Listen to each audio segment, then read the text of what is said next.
무릇 그리스도 예수와 합하여 세례를 받은 우리는 그의 죽으심과 합하여 세례를 받은 줄 알지 못하느냐. 그러므로 우리가 그의 죽으심과 합하여 세례를 받음으로 그와 함께 장사되었나니 이는 아버지의 영광으로 말미암아 그리스도를 죽은 자 가운데서 살리심과 같이 우리로 또한 새 생명 가운데서 행하게 하려 함이라. 만일 우리가 그의 죽으심과 같이 모양으로 연합한 자가 되었으면 또한 그의 부활과 같은 모양으로 연합한 자도 되리라. 우리가 알거니와 우리의 옛사람이 예수와 함께 십자가에 못 박혔던 것은 죄의 몸이 죽어 다시는 우리가 죄에게 왕노 종노릇 하지 아니하려 함이니 이는 죽은 자가 죄에서 벗어나 의롭다 하심을 얻었습니다.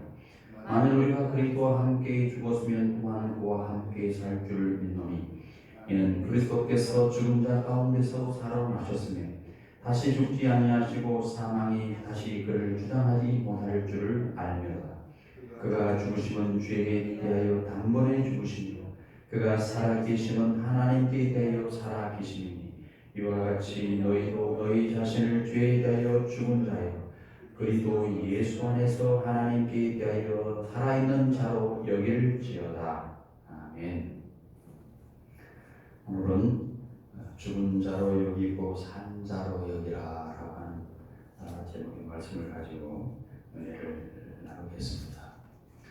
여러분, 우리가 예수를 영접할 때 반드시 필요한 것이 있습니다.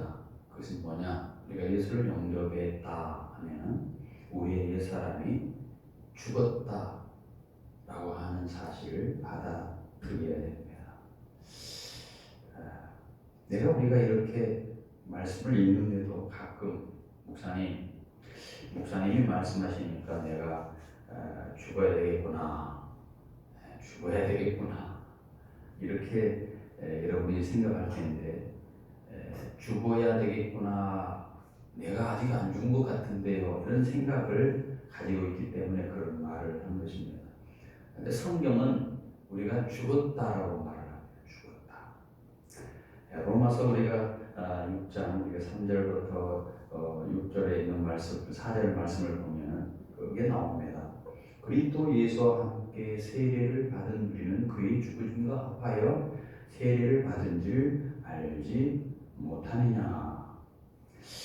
그럼 우리가 그의 죽으심과 합하여 세례를 받음으로 그와 함께 장사되었으니 이는 아버지 영광을 말미암아 그리스도를 죽은 자 가운데서 살리신 것 같이 우리로 또한 생명 가운데 행하게 하려 함이라.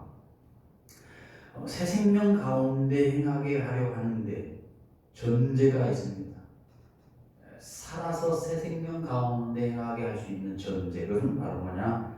죽었다라고 믿으라는 거죠. 세례가 뭡니까? 우리가 세례를 받으면 성경은 세례를 우리가 죽었다라고 하는 것을 상징하고 있습니다. 우리가 세례를 받았다는 말은 죽었다 말. 우리가 다 모두 세례를 받았죠? 여러분들은 다 죽었습니다. 우리가 세례를 받았는데 우리가 예수님과 온전히 연합한 자가 되었는데 세례라는 말이 예수님과 연합되었다는 말과 똑같습니다. 내가 예수님과 함께 예수님의 이름으로 세례를 받았다. 예수님과 함께 연합되었다는 말이에요. 그래서 예수님이 십자가에 죽을 때 우리도 함께 예수님과 함께 연합되어서 죽었고 그리고 예수님이 십자가에서 죽으시고 3일 만에 부활하실 때 우리도 예수님과 함께 예수의 생명으로 부활했습니다. 이게 성경이 우리에게 가르쳐 주신 복음입니다. 이 믿음이 분명한 사람이 세례를 받는 거예요, 사실. 그죠? 제가 세례를 교육을 시키다 보면 항상 이런 부분을 소홀하지 했던 것을 지금 제가 생각이 납니다. 그거를 꼭 집어줘야 돼요. 죽었고 살았다라고 하는 것을 지적해야 되겠다는. 세례를 받은 사람은 이제 세상에서 그리스도인으로서 살면서 죽어가야지 이런 말이 아니에요. 이미 죽은 겁니다. 이미 죽었다라고 고백하는 것이 뭐냐? 세례가 상징하는 의미입니다. 이미 장례를 치르고 사는 사람들이 세례를 받은 사람들. 장례를 치른다. 여러분 앞으로 장례를 치를 사람이 아닙니다. 그렇죠? 이미 장례를 치른 사람. 믿으십니까? 여러분이 죽은 그 장례 무덤을 바라봅니까? 이것이 바로 성경이 말하는 놀라운 복음입니다. 그런데 너무 많은 사람들이, 너무 많은 그리스도인들이 자기가 안 죽었다고 말합니다. 여러분은 죽었습니까? 대부분 사람들은 나는 안 죽었다 라고 생각을 하면서 그렇게 말해요. 안 죽었다. 아직 안 죽은 것 같아. 내가 돌아보면 안 죽은 것 같아. 왜냐하면 죽었다고 하는 확실한 증거를 못 잡으니까. 여러분은 여러분이 죽었는지 안 죽었는지 분명한 두 가지 증거를 오늘 말씀을 드릴 거예요. 죽었는지 안 죽었는지 분명한 두 가지를 보면 여러분이 확인할 수 있습니다. 이 문제에 대해서 더 이상 내가 죽었는가 안 죽었는가를 헤맬 필요가 없습니다. 그 첫째가 뭐냐? 십자가 사건이 바로 그거예요. 구약 시대에 사람이 죄를 짓잖아요. 그러면 그 죄를 속죄하는 방법을 하나님께서 제시해 주십니다. 그게 뭐냐? 속죄 제물을 하나님께 바치는 겁니다. 그죠?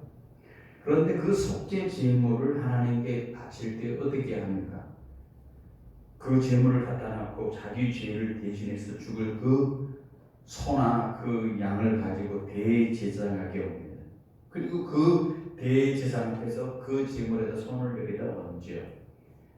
그러면 이 사람의 모든 지은 죄가 이 죄물로 옮겨지고 이 죄물을 이 대신 이 사람의 죄를 짊어지고 죽게 된다고 하는 것을 하나님이 인정하시겠다고 하는 거예요.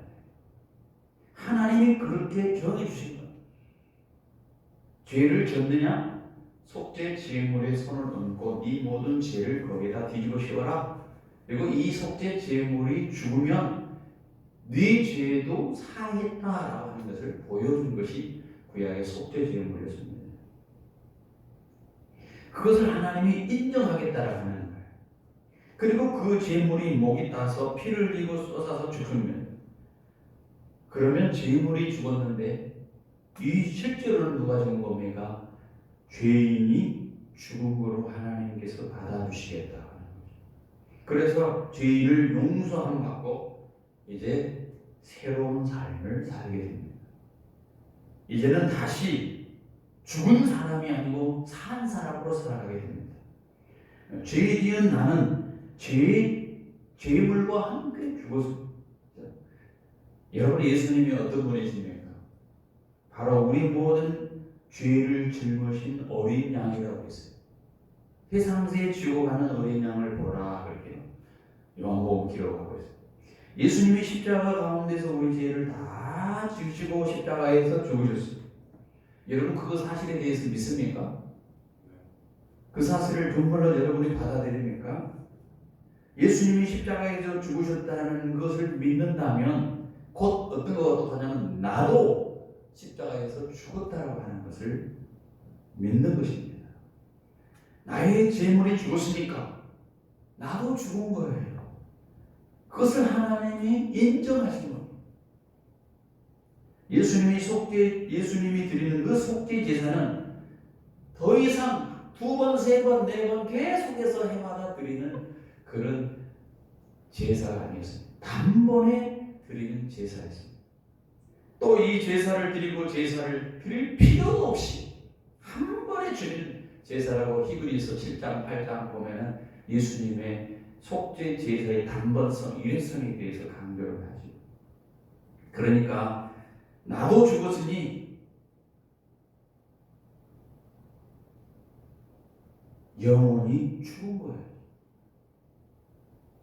예수님이 죽었으니까 나도 영원히 같이 죽은 겁니다.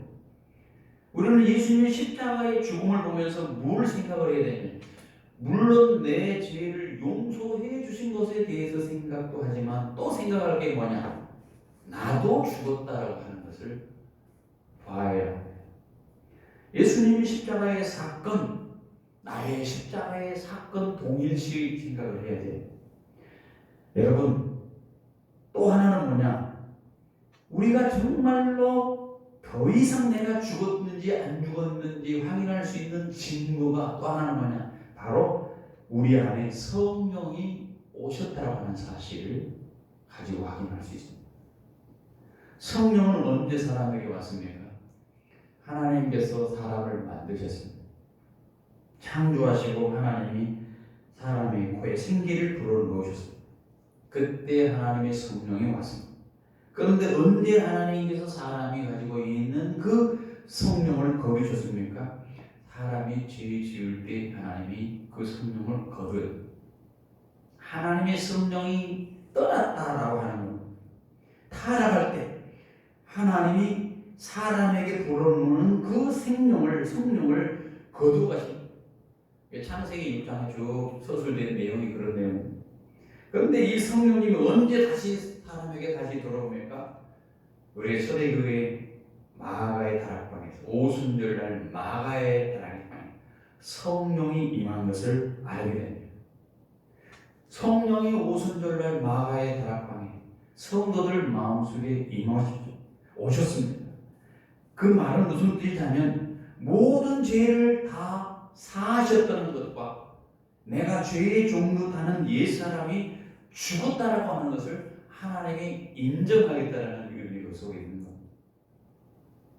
사실 죄 속에는 성령이 오실 수 없습니다. 여러분이 아직 죄인이라고 생각한다면 여러분 안에 성령이 있을 수가 없습니다. 그러니 우리 안에 성령이 오셨다라는 말은 내가 죄에 대해서 하나님이 나의 죽음을 받으셨다라고 하는 그런 의미가 포함되어 있습니다. 여러분 생각할 때 여러분 안에 성령이 와 계신 것을 믿습니까? 그렇게 고백하세요? 잘 모르겠어요? 그런데 여러분은 이렇게 예배당에 와 계십니다. 무슨 일로 예배당에 오셨습니까? 목사의 설교를 듣기로 오셨습니까? 예배 끝나고 맛있는 식사를 하기 위해서 오셨습니까? 그렇지는 않죠.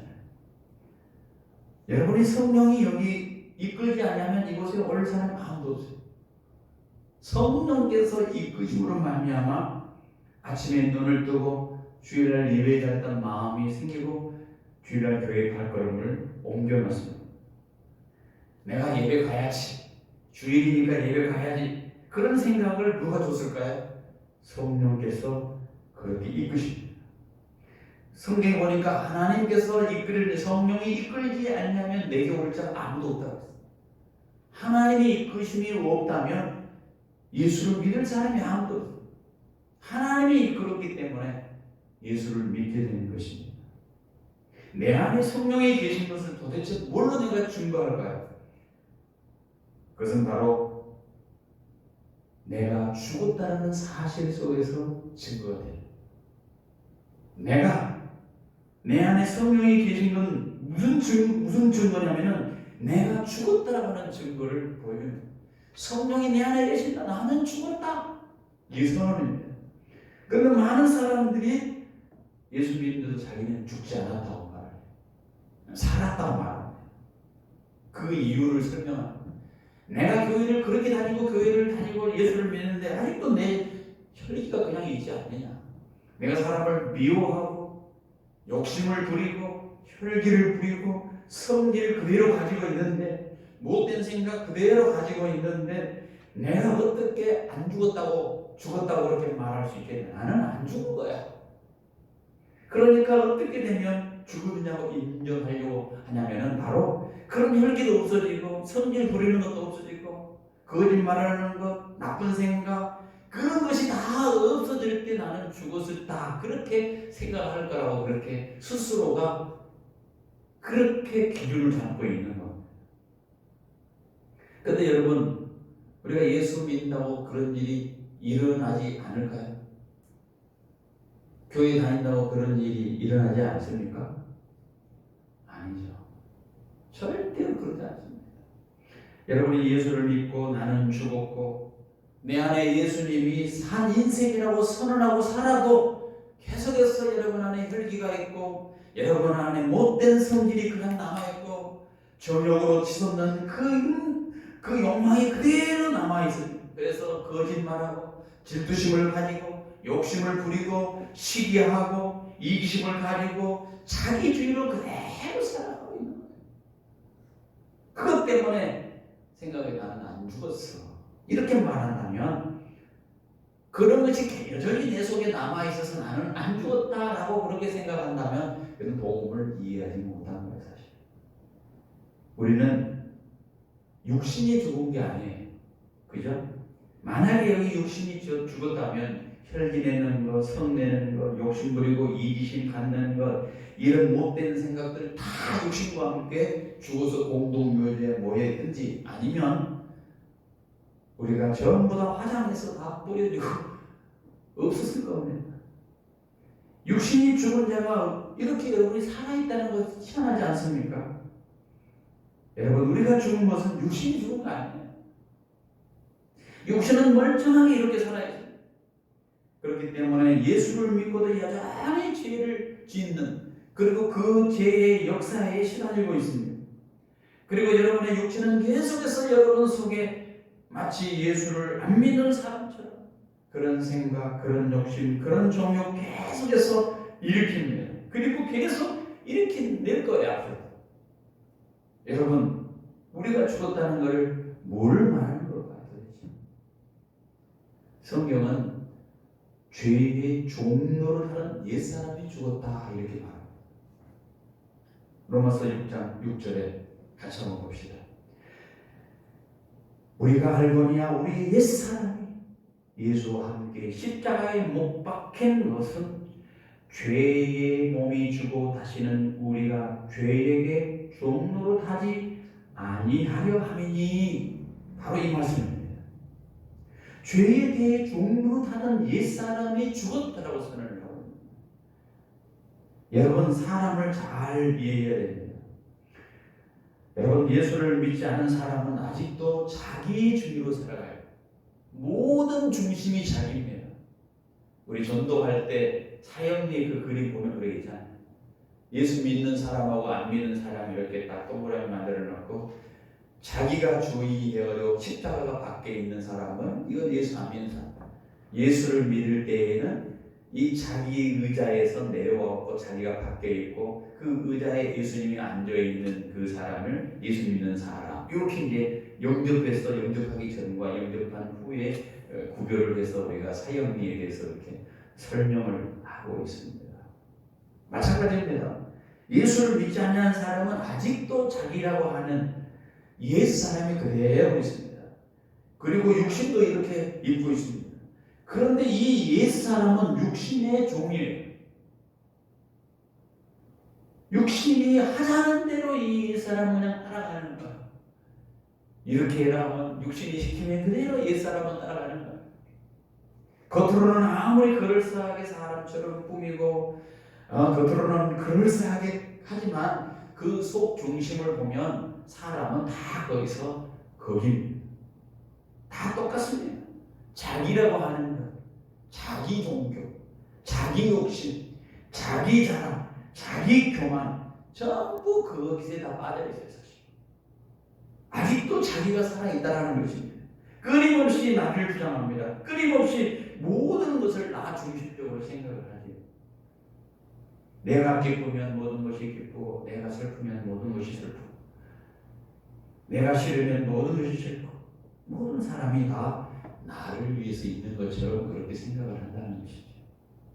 나를 만족시키려고 하는데 모든 것을 동원시킵니다. 심지어 교회 다니는 사람도 그렇지만 예수를 믿는다고 하는 사람조차도 그런 생각을 가지고 있어요. 내가 교회 다니면 다른 사람이 나를 선하게 봐줄까? 내가 다니면 조금 위안이라도 얻을까? 이런 생각을 하고 있는 것, 바로 이게 뭡니까? 자기 종교에 빠져 있는 것입니다. 여러분, 예수를 영접하지 아니하는 사람은 어쩔 수 없이 그냥 그 상태로 그대로 있게 됩니다. 그런데 우리가 예수를 영접했다 하면 우리에게 우리 육신이 있고 우리 속에 또 자아가 있고 이제 우리 속에 새로운 예수님이 오셔서 내 안에 계십니다. 그런데 예수를 영접하면 우리의 그 옛날 그 사람이 죄의 종로로 다른 그 옛사람이 죽은 거예요. 예수 믿기 전에 그 옛 자아가 자기 중심적인 것이 죽었다라는 거예요. 그 옛사람이 죽었다라는 것입니다. 예수님이 내 안에 사시는 것을 통해서 옛사람이 죽어버리고 이제 새 생명을 얻은 새로운 내가 있는 거예요. 새로운 피조.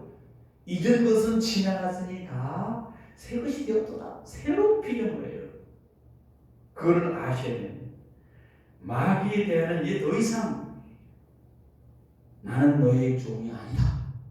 나의 옛 그러한 사람은 죽었어. 너의 종처럼 옛 사람인 나는 나 박성우는 더 이상 너의 종이 아니야. 너는 더 이상 나의 주인이 될 수 없어. 마귀의 유혹 앞에서 제가 보는 모든 유혹 앞에서 단호하게 선포할 수 있는 사람이 누구냐? 옛사람이 죽은 사람. 그리고 또 이렇게 생각합니다. 나는 예수님의 종이야. 예수님이 나의 주인이 되셨어. 이렇게 고백할 수 있게 되는 사람이 뭐냐? 바로 그리스도인이라는 것이죠. 자,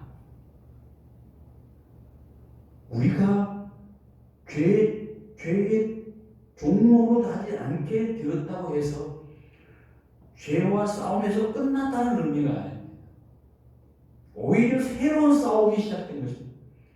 우리가 죄에 대해서 죽었지만 우리 안에 죄는 죽지 않았기 때문에 여전히 죄는 남아있습니다. 우리 안에 변한 것은 죄의 존재가 아니라 죄의 주의가 변한 거예요. 죄의 유혹은 여전히 남아있어요. 그런데 그 죄가 나를 주장하지 못하게 우리 주의가 바뀐 겁니다. 신분이 새로운 신분으로 바뀐 것입니다. 죄가 우리를 지배하지 못하게 되었다는 거예요. 그 죄와 우리의 관계가 달라진 거예요.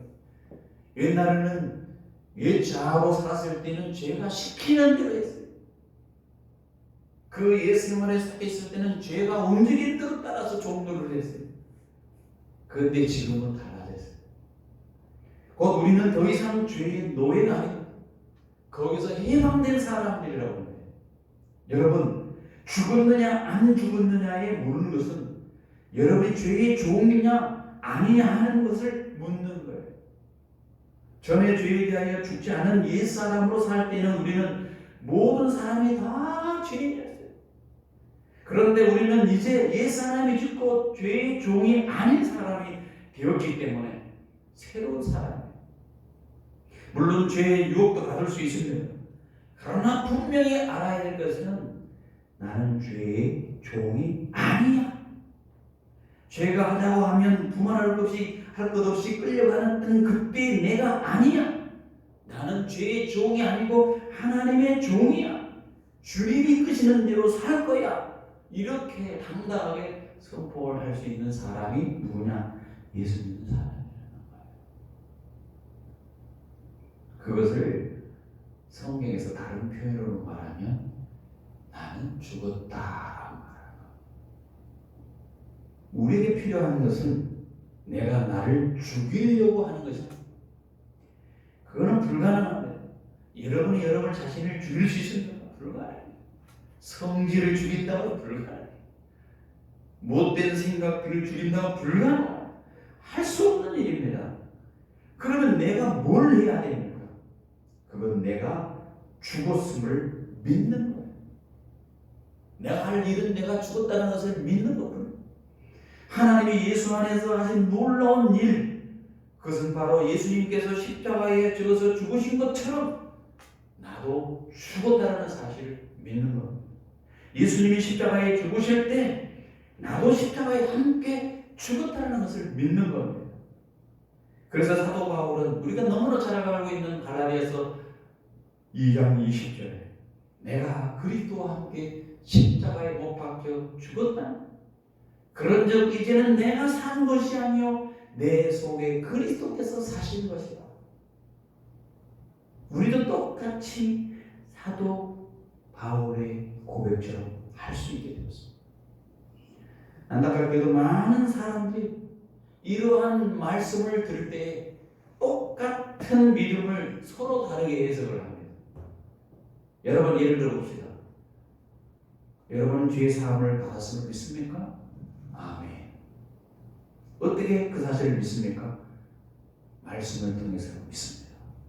말씀에 우리가 예수 안에 모든 죄가 사함을 받았다고 하니까 예수님이 나를 위해 십자가에 죽으셨기 때문에 그래서 내 죄가 사함 받았다는 것을 말씀하고 있으니까 우리가 그 말씀을 가지고 내 죄 사함을 받았다는 것을 믿지 않습니까?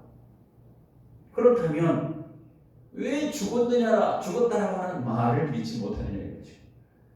예수님이 죽었다고 하는 그 십자가의 사건 때문에 거룩함을 받았다는 사실을 믿으면서 죄 사함을 받았다는 것을 믿으면서 왜 나는 아직도 안 죽었어 이렇게 말을 합니까? 왜 자기 자신의 체험에 연관시켜서 그것을 해석하려고 하느냐는 거죠.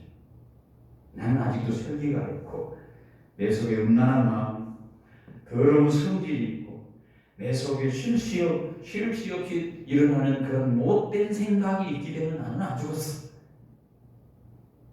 내 체험을 가지고 왜 나를 안 죽었다고 그렇게 말을 하느냐는 말이에요. 여러분 말씀이 뭐라고 말씀하는가를 잘 봐야 됩니다. 말씀에 분명히 예수님이 십자가에 죽으실 때 우리도 예수와 연합하여서 죽었다고 말씀을 하고 있습니다. 하나님이 그리 정하셨다고 말씀합니다. 우리가 할 일은 죄의 속함에 대하여 예수님의 그 대속에 대해서 믿습니다 하는 것처럼 내가 죄에 대하여 죽었다고 똑같이 믿고 고백하면 하면 되는 거예요. 그럴 때 우리의 삶의 새로운 역사가 시작되어집니다. 내가 죽었다고 믿을 때에 더 이상 내가 세상 사람처럼 살아가지 아니하려고 하는 은혜가 내 속에 쏟아지게 됩니다. 예수님이 왜 역사를 안 해주시겠습니까? 안 믿기 때문에 역사하십니다. 왜 예수님이 모든 것을 가지고 계시는데 모든 것을 하실 수 있는데 내 삶의 역사가 안 일어날까? 내가 온전한 믿음으로 주님의 그 말씀에 반응하지 않기 때문에 그렇다는 겁니다. 내가 속죄함을 받았다고 믿으니까 구원의 확신이 임한 것처럼 내가 비로소 주님 안에서 죽었다고 고백하면 비로소 주님이 살아계셔서 역사하신 것을 내가 체험할 수 있게 된다는 것입니다. 체험하고 나서 내가 믿겠다. 내가 죽었다는 사실, 내가 일기가 죽었다는 하는 사실, 내가 욕심이 일어나지 않았다는 그런 모든 것을 체험하고 나서 내가 죽었다는 것을 믿겠다? 절대 못 믿습니다. 왜? 그런 일은 절대 일어나지 않기 때문에. 믿겠다고 분명히 선언하고 나면 내가 죽었습니다라고 나는 사실 내가 분명히 믿겠습니다 선언하고 나면 그때 내 속에 새로운 생명이 역사가 시작된다는 것입니다. 그래서 오늘 로마서 6장 11절에 그렇게 표현하고 있습니다. 같이 읽습니다. 이와 같이 너희도 너희 자신을 죄에 대하여 죽은 자요 그리스도 예수 안에서 하나님께 대하여 살아있는 자로 여길지어다. 참 여기는 믿음이 중요해요. 여기 있다. 그래서 오늘 본문에 죽은 자로 여기 믿습니까? 산 자로 여기는 이 믿음이 중요합니다. 우리에게 있어서 매우 중요한 믿음이 바로 이 여기는 믿음입니다. 성경 말씀을 그대로 내가 믿고 여기는 믿음. 나는 죄에 대해 죽었고 하나님에 대해 산 자로 여기는 믿음. 이게 아무것도 사실은 아닌 것 같은데요. 여기도 신앙생활이 완전히 달라지는 거예요. 살아계신 그 주님, 나와 함께 계신 그 주님, 내 속에 역사하시는 그 주님이 믿느냐, 이 사실을 믿느냐 안 믿느냐에 따라서 갈라지는 거예요. 여러분이 죽지 않았다면 여러분은 결코 새 생명으로 살아갈 수 없습니다. 죽어야지 살지. 죽지 않으면 절대 새로운 생명으로 살 수가 없습니다. 옛 사람이 십자가에 못 박혀서 죽지 아니하면 살로서는 새로운 생명을 살아갈 수가 없어요. 성경에 분명히 죽으면 살리라 했어요. 죽으면 살리라. 로마서 6장 8절에 그렇게 표현하고 있어요. 만일 우리가 그리스도와 함께 죽었으면 또한 그와 함께 살 줄을 믿노라. 그와 함께 살 줄을 믿노라. 죽었으면 살아난다는 말이죠. 죽지 아니하면 살아갈 수 없습니다. 만약 교회를 열심히 다니는 부모가 있는 분이라도, 그래서 교회에서 여러 가지 직분을 가지고 수고를 하고 봉사를 하는 사람이 있다 할지라도 자기가 죽었다는 사실을 모르고 있으면 결코 그 사람은 살아있는 생명을 누릴 수 없습니다. 자기가 죽었다는 사실을 모르고 정말 자신이 분명히 죽었다는 사실을 믿고 고백이 안 되면 여러분은 새로운 생명으로 살아난 것이 아닙니다. 어떻게 죽지 않았는데 살아갈 수 있겠습니까?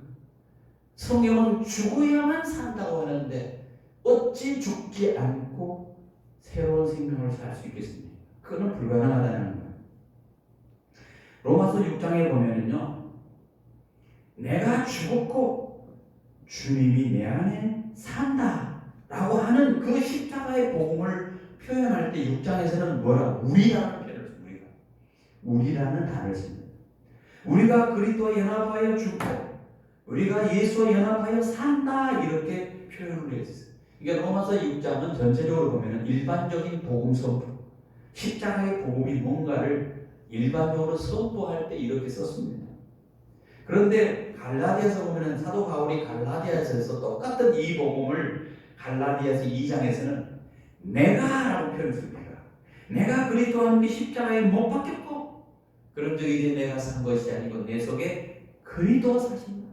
로마서에서는 복음의 큰 틀에서 우리라고 설명을 했고 갈라디아서는 좀 더 구체적으로 사도 바울이 개인적으로 내가라고 표현을 쓰고 있습니다. 내가 죽고 내가 산다라고 표현을 씁니다. 이것이 분명히 사도 바울에게만 그러게 되냐? 여러분과 저에게도 여전히 똑같이 적용되어야 될 사실. 우리가 예수님과 함께 십자가에 못 박혀 죽은 것이 사실이라면 이제는 내가 그렇다고 고백해야 됩니다. 이것이 믿음의 사건입니다. 사도 바울이 내가 그리스도와 함께 십자가에 못 박혔나니 이렇게 고백했는데 예수님이 십자가에 못 박혀 죽으실 때 여러분 실제로 사도 바울이 예수님이 십자가에 못 박힐 때 가가지고 예수님 나도 못 박힙니다 라고 하면서 그 십자가에 못 박았습니까? 그런 일은 없었어요. 예수 십자가에 죽으실 때 사도 바울이 나타나서 짱 하고 나타나서 예수님 나도 함께 십자가에 못 박혀 죽고 싶습니다 말한 적 있습니까? 성경 어디를 봐도 없어요. 예수님이 십자가 못 박혀 죽으실 때 주님만 십자가에 못 박혀 주셨지 사도 바울은 옆에 십자가에 죽지 않았습니다. 그런데 사도 바울이 어떻게 갈라디아에서 내가 그리스도와 함께 십자가에 못 박혀 죽었다 이렇게 말할 수 있느냐 말이죠. 그것은 예수님이 십자가에 죽으실 어떤 일이 벌어졌다는 거예요. 예수님이 십자가에 죽으실 때 그 일이 어떤 의미가 있다는 것입니다. 즉 예수 안에 있는 모든 사람들, 예수를 믿고 있는 모든 사람, 지금부터 주님 오실 때까지 영원까지 예수 안에 있는 모든 사람들은 예수님이 십자가에 죽으실 때 같이 죽었다고 하는 대선언이 그 속에 있는 거예요. 사도 바울이 그 고백을 한 것입니다. 내가 죽었다. 이제는 내가 산 것이 아니고 그리스도께서 사실 것이다. 이것이 우리에게도 그대로 고백되어져야 합니다. 여기서 예수님이 살아계신 주님으로 경험하느냐 못하느냐의 길이 갈라지는 거예요. 내가 죽었다는 사실을 예수와 함께 죽었다는 사실을 믿고 그것을 받아들이느냐 하고 그렇지 않고 살아가느냐는 천지 차이가 난다는 겁니다. 옛날에 우리나라에서 유명한 두 강사 김익두 목사님이 있었습니다. 이 김익두 목사님이 평소에 깡패 아니었습니까? 기묵도가 나타나면 사람들은 엄청 괴롭게 하니까 싫어했습니다. 그런데 이 기묵도가 선교사의 그 전도 선교 복음을 듣고 그가 예수를 믿게 됐고, 예수를 믿으면 죽고 산다, 예수와 함께 죽고 예수와 함께 산다라는 그 교리를 깨달았던 거듭난 사람이죠. 그래서 이 기묵도가 이제 생각이 되는 것이, 야, 내가 예수를 믿었는데 이제 나는 죽은 사람 아니냐 하고 자기 부고장을 만들어서 돌리려고 해서 기묵도는 오늘 죽었다 이렇게 부고장을 돌렸어요. 그런데 시장에 장사하는 사람들이 다 그 부고장을 보고, 야, 기묵도가 죽었다, 진짜 잘 됐구나, 그 허약한 놈이 죽었다고 축하할 일이라고 전부 다 그렇게 기뻐하고 기대를 하고 있었어요. 그런데 어느 날 기묵도가 딱 시장에 딱 나타난 겁니다. 여러분, 사람들이 얼마나 놀랐겠습니까? 죽었다라고 하는 기묵도가 저렇게 돌아다니니 얼마나 놀랐겠습니까? 여러분, 사실 기묵도가 자기 부호장을 썼다는 것은 이제 더 이상 옛사람이 아니고 새로운 사람이다라고 하는 것을 선언하는 의미가 있었습니다. 여러분, 과연 여러분도 기묵도처럼 나는 죽었습니다 라고 여러분도 그렇게 선언할 수 있고 다른 사람이 그렇게 말할 수 있습니까? 여러분에게 있어서 예수를 믿고 가장 놀라운 사건이 바로 내가 예수를 믿고 죽었다, 예수와 함께 죽었다, 그 사실이 내 속에 이미 이루어졌지만 이제 그것을 깨달았는데, 나는 예수와 함께 나는 죽었다, 이제는 예수와 함께 나는 산다, 이보다 더 놀라운 복음이 어디 있습니까? 여러분은 자녀에게 나는 이제 예수와 함께 죽은 사람이야, 여러분의 남편에게, 여러분의 아내에게, 나는 직장 상사에게 나는 죽었어요, 예수 믿고 나는 옛사람이 죽었어요, 이렇게 고백할 수 있습니까? 여러분의 삶의 현장에서 이런 고백을 할 수 있습니까? 여러분이 진정으로 고백하고 나올 때 나는 죽었다라고, 예수 안에서 나는 죽었습니다라고 하는, 십자가에서 나는 죽었습니다라고 하는 이 고백이 진정으로 여러분의 삶 가운데 나올 때 비로소 생명의 역사가 일어난다는 것입니다. 왜냐? 이제는 내가 사는 것이 아니고 내 안에 그리스도께서 살기 때문에 그렇습니다. 그런데 많은 여러 사람들 중에 내가 죽었다라고 얘기를 하면 안 믿을 거예요. 여러분이 예수를 생명인 것을, 여러분 안에 예수가 그리스도 안에서 생명으로 들어왔는데 그것을 경험하지 못한 이유는 뭐냐? 그 죽었다라는 사실을 아직도 받아들이지 않는 거예요. 내가 죽었다고 하는 그 고백보다도 더 중요한 고백이 뭐가 있습니까? 여러분 한번 내가 죽었다고 하는 사실 한번 고백을 해보십시오. 많은 사람들이 여러분이 죽었다고 말을 하면 안 믿을 거예요. 우리 한번 죽었나 보자, 뒤통수를 때려도 보고 실험도 해보고, 네가 죽었다고? 아이고 안 죽었네, 저 혈기 있는 거 봐라, 안 죽었네. 아마 여러분에게 아마 비웃을 것입니다. 믿지 않을 것입니다. 그런데 여러분이 결단을 하고 내가 죽었다, 내가 그리스도와 함께 십자가에서 죽었다고 고백할 때 분명히 그때 예수님이 내 안에 사신 것도 분명히 경험할 수 있다는 거예요. 많은 이들이 나는 죽었고 내 안에 예수가 사는 것이라고 고백하는 것을 비참한 것이라고, 창피한 일이라고 그렇게 생각을 합니다. 예수를 믿으면 다 포기해야 된다. 내가 좋아하는 스포츠, 내가 꿈꾸는 모든 그 꿈을 다 버려야 된다고 생각을 합니다. 그래서 예수를 믿고 나는 죽었다라고 하는 그 고백을 입으로서 하지 못합니다. 내가 죽고 예수님이 내 안에 사는 것이 핵심은 사실 죽는 게 아니에요. 예수님과 함께 사는 존재가 되었다는 것을 선언하는 것입니다. 예수님이 누구입니까? 만왕의 왕, 모든 것의 창조주가 되시고 심판주가 되시고 모든 것의 근원이 되신 분이시죠. 그분과 함께 사는 것인데 어찌 세상 사는 것 그것을 다 포기하고 세상의 모든 것 쥐는 것을 포기하는 것, 그것이 그렇게 억울할 수 있을까요? 1,000만 원짜리 돈을 잡았는데 손에 쥐는 10,000원짜리를 갖고 있는 게 그렇게 버리는 것이 그렇게 어려울까요? 그럴 수 없다는 거예요.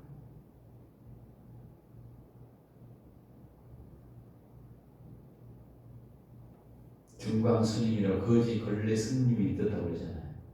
하루아침에 거지가 갑자기 얼굴이 아주 초화져가지고 좋은 옷을 입고 들어왔어요. 왜 그렇게 해서 됐나 했더니 이쁜 아내를 얻게 되겠다.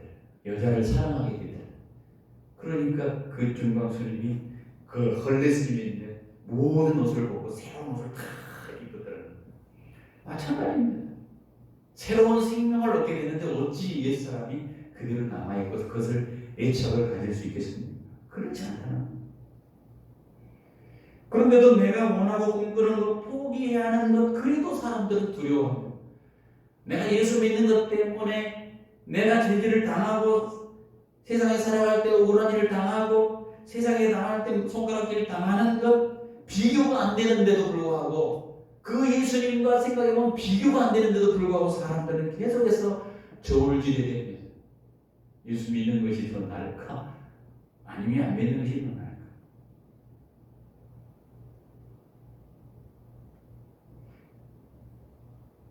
여러분이 이것은 예수님을 몰라서 그러는 거예요. 성경이 그렇게 표현하잖아요. 사도 바울이 예수님을 알고 나서는 아는 지식이 고상을 하고 나서 모든 것을 배설물로 여겼다. 그죠? 사도 바울이 왜 배설물로 여겼을까요? 왜 해로 여겼을까요? 예수님을 진심으로 알면은 버려지는 거예요. 돈이 귀하고 돈이 명예가 성공이 여러분 분명히 해로 여길 수 있는 그런 마음이 생긴다. 그 이유는 왜 그럴까요? 예수님을 발견하는 거예요. 예수님이 귀하다는 사실을 깨닫게 되면 모든 것을 해로 여길 수 있다는 거예요. 우리가 똥을 싸고 나서 똥이 아까운 사람 있습니까? 여러분은 변기에 똥을 싸고 나서 똥 아까워. 야, 저거 아까워. 포기해야 되는데 배설물 그렇게 아까워하고 그걸 막 안 타고 합니까? 아니잖아요. 쌈과 동시에 탁 내려가서 실러 내려버리잖아요. 사도 바울이 그러는 거예요. 예수를 발견하니까 아까운 게 없는 거예요. 그 고상함을, 예수님 안에 있는 그 생명의 고상함을 깨달으니까 용병 볼 때 그 배설물을 아까워하지 않는 거예요. 버리는 거예요.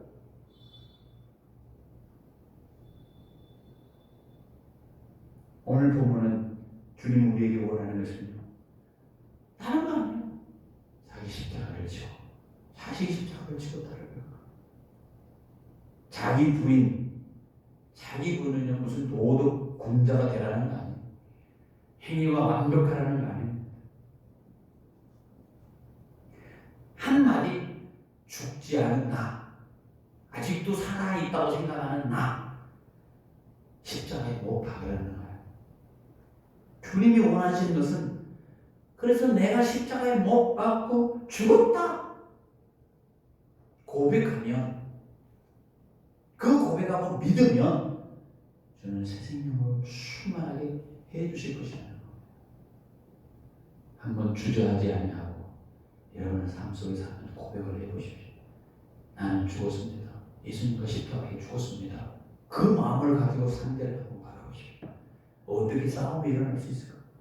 어떻게 고집을 부릴 수 있을까요? 어떻게 이기심에 사로잡힐 수 있을까요? 예수님과 함께 죽은 사람인데 어떻게 내 주장이 옳다고 고집을 부리고 나를 우세우세 내세울 수 있을까요? 여러분이 삶 속에서 내가 죽었다라고 하는 사실만 반드시 인식하고 인정하고 선언하면 분명히 주님은 더 놀라운 새 생명을 살리실 것입니다. 살아가게 하시고 그렇게 누리게 주실 것입니다. 여러분과 제가 죽은 자로 여기고 산 자로 여기는 은혜가 넘쳐나기를 간절히 소원합니다.